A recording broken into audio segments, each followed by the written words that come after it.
नमस्कार। आज हम बीए पार्ट सेकंड के हिंदी साहित्य के प्रथम प्रश्न पत्र में कवि आचार्य केशव पर विचार विमर्श करेंगे। कुछ विद्वानों का यह मानना है कि आचार्य केशव रीति काल के प्रवर्तक कवि हैं। इसके पीछे उनका जो कारण रहा है वो रहा है उनका आचार्यत्व, लक्षण ग्रंथों का ज्ञान, सिद्धांतों का ज्ञान और सिद्धांतों के आधार पर अपने काव्य का सृजन। केशवदास मूल रूप से राजस्थान में भरतपुर के पास कुम्हेर गांव के रहने वाले थे। यहाँ से इनके वंशज निकलकर मध्य प्रदेश के ओरछा प्रदेश में जाकर बस गए थे। वहाँ का राज्याश्रय उन्हें प्राप्त हो गया था और वहीं आज भी केशवदास के घर के अवशेष पाए जाते हैं। केशवदास को शुरू से ही, प्रारंभ से ही उनके परिवार को ओरछा नरेश का जो संरक्षण प्राप्त था और सम्मान, काफी सम्मान प्राप्त था। केशवदास मूल रूप से संस्कृत साहित्य के प्रकांड पंडित थे और इसका उल्लेख न केवल केशवदास बल्कि उनकी पारिवारिक परंपरा, संस्कृत के विद्वता की उसी परंपरा में थी और कवि प्रिया में केशवदास ने इसका उल्लेख भी स्वयं किया है कि भाषा बोल न जानहि जिनके कुल के दास, भाषा कवि भी मंदमती तेहि कुल केशवदास। अर्थात जिस कुल के दास और दासियां भी भाषा की गहनता को समझते हैं, उसी कुल में मंदमती केशवदास ने जन्म लिया है। अर्थात भाषा कोई केशवदास के साथ ही नहीं आई या विद्वता केशवदास के साथ ही नहीं आई। केशवदास को पारंपरिक रूप से, पैतृक रूप से भाषा और विद्वता प्राप्त हुई। संस्कृत मूल पारिवारिक परंपरा में पैदा हुए केशवदास ने अपनी संस्कृत विद्वता को ब्रज भाषा में प्रस्तुत करने का प्रयास किया है। तो बहुत सारे आलोचक इस पर प्रश्न भी उठाते हैं कि केशवदास जो हैं उन्होंने अपनी विद्वता ही ब्रज भाषा में परोसने का प्रयास किया, जिसकी वजह से उनके साहित्य में दुरूहता आ गई। केशवदास भारद्वाज वंशीय सनाड्य ब्राह्मण परिवार में पैदा हुए और ओरछा नरेश के आधिपत्य, ओरछा नरेश के संरक्षण में वो रहे, जैसे कि मैं पहले आपको बता चुका हूं। उनके कुल की स्त्रियां तक भी बहुत विदुषी मानी जाती थी और उनकी स्वयं उनकी एक शिष्या थी प्रवीण प्रिया जी। वो नृत्य और संगीत और भाषा की बहुत बड़ी विदुषी मानी जाती थी। तो यह भी स्पष्ट होता है कि पूरी पारिवारिक पृष्ठभूमि जिसमें स्त्री और पुरुष सभी थे, यहाँ तक कि केशवदास ने, अभी मैंने आपको दोहा पढ़ के सुनाया, दास दासियां तक भाषा में निपुण थे। उस पारिवारिक परंपरा में, पृष्ठभूमि में केशवदास जी आते हैं। आचार्य केशवदास जी स्वयं जब बड़े हुए तो उन्हें राम साय जी के छोटे भाई इंद्रजीत सिंह जी का सानिध्य प्राप्त हुआ, उनका संरक्षण प्राप्त हुआ। और कहते हैं कि जब अकबर और इंद्रजीत सिंह जी में काफी वैमनस्य बढ़ गया था राजनीतिक कारणों को लेकर, तब केशवदास जी ने ही अपनी चतुराई से, अपनी भाषा की निपुणता से, वाक चातुर्य से अकबर को संतुष्ट किया था और इन दोनों के बीच के विवाद को शांत किया था। तो इस वजह से भी ओरछा नरेश, ओरछा परिवार, राज परिवार का केशव के प्रति एक विशेष सम्मान का भाव सदा बना रहा, हमेशा बना रहा। और कहते हैं कि केशव के अंत समय तक यह सम्मान ज्यों का त्यों था। अब बात करते हैं केशव के काव्य की। सैद्धांतिक पक्ष के संबंध में केशव जो थे वो अलंकारवादी कवि थे। उनका यह मानना था कि भूषण की तरह या अन्य किसी कवि की तरह जो अलंकारों को काव्य का आभूषण या अनिवार्य तत्व नहीं मानते हैं, उनका काव्य नीरस होता है और केशव उसको पसंद नहीं करते थे। उन्होंने भामह, दंडी, उद्भट आदि अलंकार संप्रदाय के जितने आचार्य थे उनके सिद्धांतों को स्वीकार किया था और उनके सिद्धांतों को मानते हुए अपने काव्य का सृजन किया था।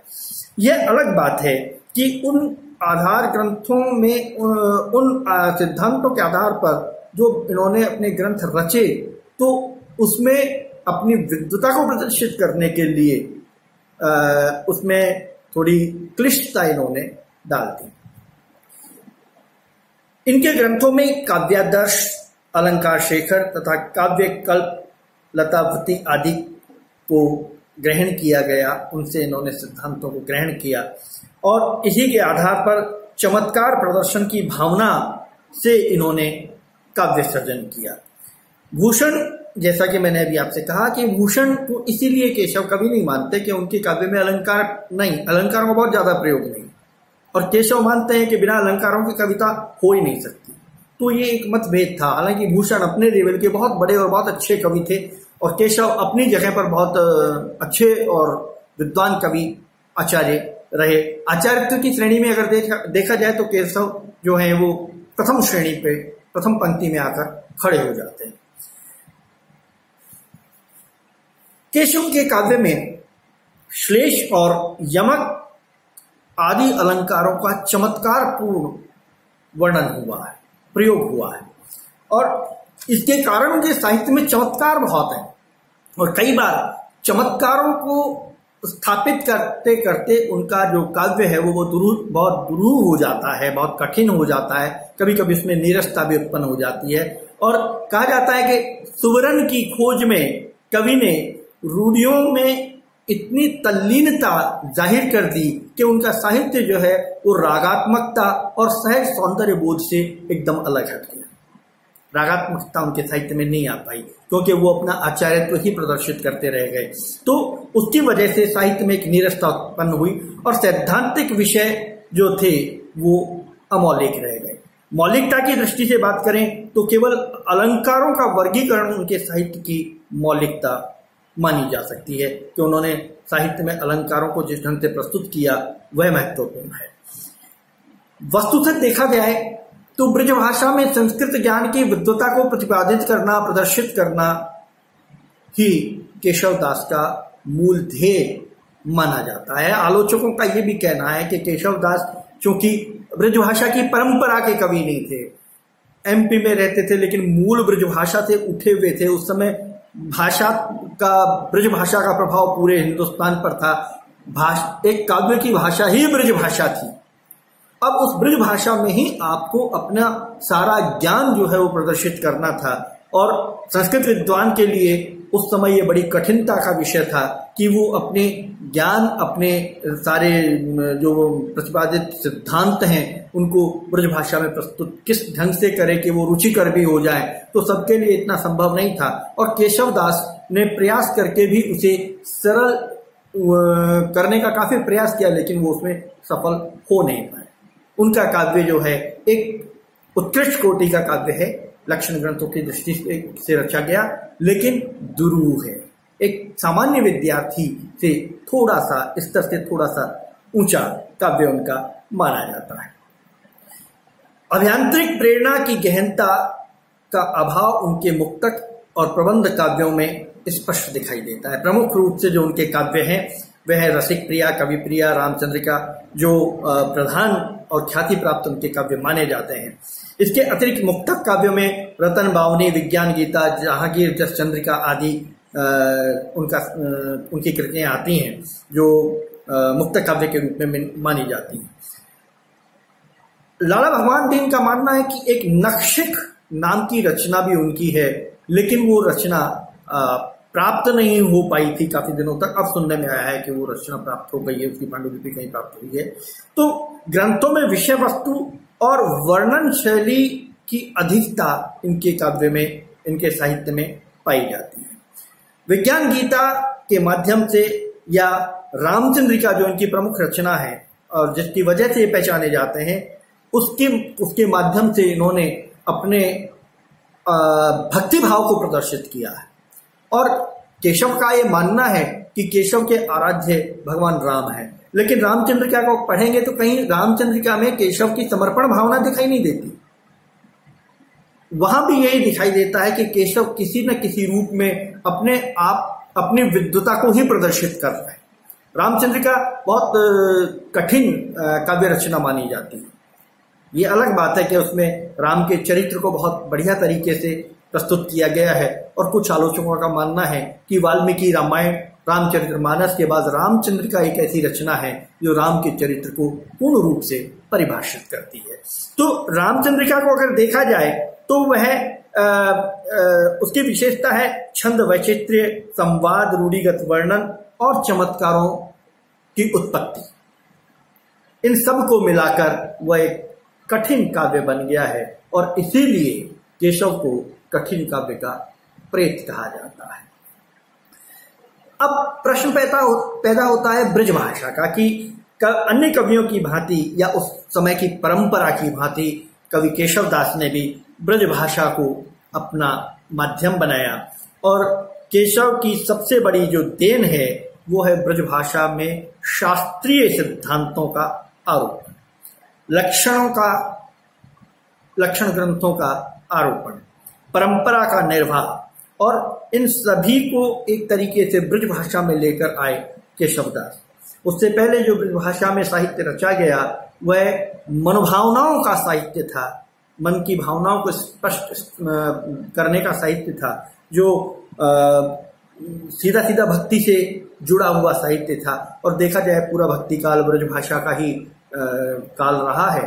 ब्रज भाषा में ही पूरे भक्ति काल की रचनाएं रची गई हैं। अवधि भी उसका एक समय रहा है, अवधि भाषा भी उसमें रही है, और धीरे धीरे खड़ी बोली में आने लगे थे, लेकिन प्रमुख प्रतिपाद जो रहा वो ब्रज भाषा का देखने को मिलता है। जगदीश प्रसाद गुप्त का मानना है कि रीति काल के मान्य विद्वान इस बात को मानते हैं कि केशव से अधिक चिंतामणि का साहित्य जो है वो ज्यादा सरल और सीधा मन तक पहुंचने वाला साहित्य था, परंतु बहुत अधिक प्रचलित नहीं था। जगदीश गुप्त का मानना है कि इस लिहाज से हम चिंतामणि को रीति काल का प्रमुख कवि मान सकते हैं, लेकिन अगर लक्षणों की बात करें, अगर काव्य सिद्धांतों की बात करें, अगर प्रसिद्धि की बात करें, और अगर काव्य मानकों की बात करें, तो चिंतामणि जो है कवि केशव से बहुत नीचे माने जाते हैं। इसलिए यह विषय जो था, जो स्थापना जो जगदीश गुप्त जी की थी, वो बहुत अधिक प्रचारित और प्रसारित नहीं हो पाई। केशव को ही वह सौभाग्य प्राप्त हुआ, और एक तरह से केशव जो है आचार्यत्व के पद पर स्थापित हो गए। तो ये एक यात्रा रही केशव की, केशव के साहित्य की, केशव के परिवार की। हम केशव के जो काव्य है आज हम उसको प्रारंभ कर रहे हैं सरस्वती वंदना से। केशव की सरस्वती वंदना बहुत प्रसिद्ध वंदना है और बहुत सारगर्भित वंदना है। माँ सरस्वती की जो आराधना केशव ने की है वो अलौकिक है। आज हम उससे पाठ्यक्रम में आगे बढ़ रहे हैं, प्रारंभ कर रहे हैं। बानी जग रानी की उदारता बखानी जाए, ऐसी मति कहो जो उदार कौन की भई। देवता प्रसिद्ध सिद्ध ऋषि राज तप वृद्ध, कहीं कहीं हारे तब कहीं ने कहूँ गई। भावी भूत वर्तमान जगत बखानत है, केशवदास केहू न बखानी काहू पे गई। और वर्ण पति चार मुख, पूत वर्ण पांच मुख, नाती वर्ण सठ मुख, तदपि नई।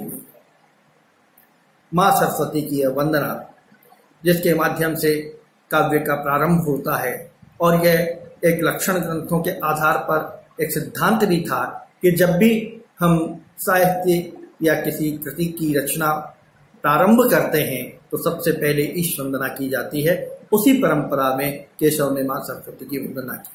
वाणी जग रानी की उदारता बखानी जाए। इस संसार की वाणी की रानी, पूरे संसार की वाणी पर राज करने वाली मां सरस्वती की उदारता का बखान किया जा रहा है। वाणी जग रानी की उदारता बखानी जाए। कैसे बखानी जाए? ऐसी मति कौन जो उदार कौन की।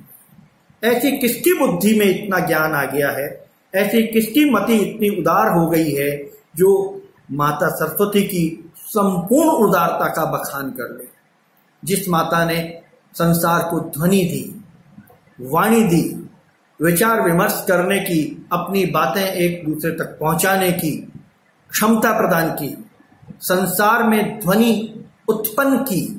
कल्पना कीजिए यदि ध्वनि नहीं होती तो ये बिल्कुल सुनसान संसार कैसा होता।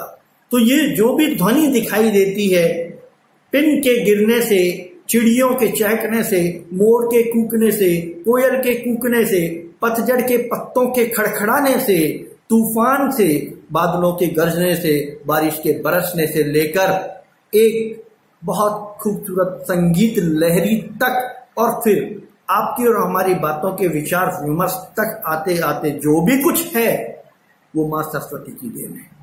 उसकी उदारता का बखान कैसे और कौन करने में समर्थ है? अर्थात कोई भी माँ के संपूर्ण उदारता का बखान करने में समर्थ नहीं। क्यों?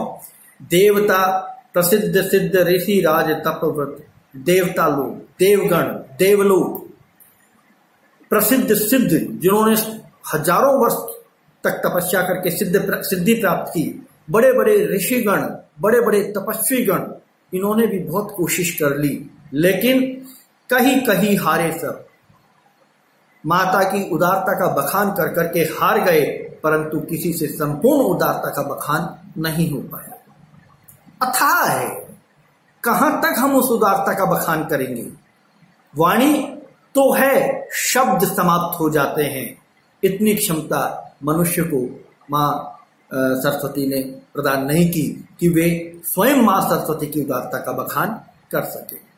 भावी भूत वर्तमान जगत बखानत है।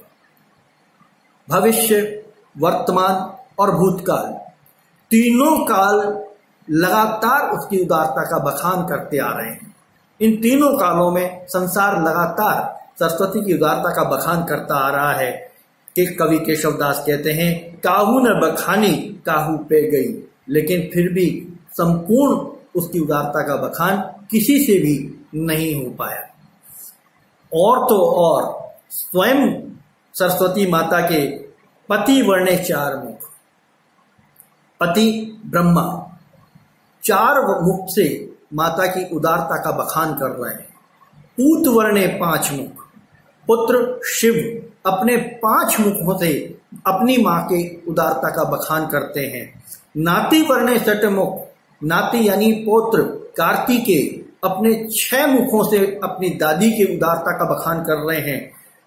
तदपि नई नई उदारताएं हे माँ आपकी सामने आती हैं। अर्थात आपके पति ब्रह्मा, आपके पुत्र भगवान शिव शंकर और आपके पौत्र भगवान कार्तिकेय भी आपकी उदारता का इतने मुखों से बखान करने में समर्थ नहीं है। तो मुझ तुच्छ प्राणी की इतनी हिम्मत और इतनी औकात नहीं है कि मैं आपकी उदारता का संपूर्ण बखान कर पाऊं। कवि केशव ने महाकाव्य परंपरा का निर्वाह इस वंदना के माध्यम से, सरस्वती की वंदना के माध्यम से किया और बहुत खूबसूरत वंदना संसार को दी, भारतीय साहित्य को दी, भारतीय समाज को दी माँ सरस्वती की, जिसमें माँ सरस्वती के प्रति कृतज्ञता ज्ञापित करते हुए कवि केशवदास कहते हैं कि हे भवानी, आपकी जो उदारता है उसका वर्णन करने में हम समर्थ नहीं। कल हम इससे आगे या अगली वीडियो में हम इससे आगे आचार्य केशव की काव्य का पाठ करेंगे, पढ़ेंगे, व्याख्या करेंगे और समझने का प्रयास करेंगे। नमस्कार।